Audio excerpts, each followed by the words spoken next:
Sedara royak jadi mata timbe weh. Ni jadi mata timbe. Orang panggil mata timbe, bahasa Thai dia panggil kata takung jing. Supaya nak tunjuk gapo ni. Supaya nak tunjuk ni orang panggil bahasa Thai kata kerak cai. Bahasa Thai kata kerak cai. Bahasa Melayu tak tahu nak panggil gapo. Ambil marisa. Kerak cai ni ambil marisa. Kita pulah ambil marisa. Ni. Ambil marisa. Lepas tu kita koyak. Koyak kulit dia dengan tangan apa boleh.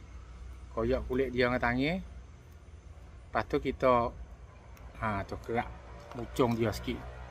Dia tajam-tajam nah. Dia tajam-tajam pasal ni. Tu kita ricih.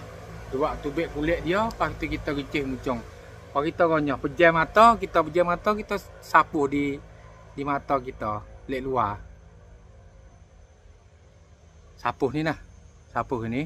Tapi kita pejam mata lah nak kita sapuh. InsyaAllah orang yang di mata timbe ataupun orang panggil takung jing tu sembuh. Buat 2 kali sehari, 3 kali sehari. InsyaAllah.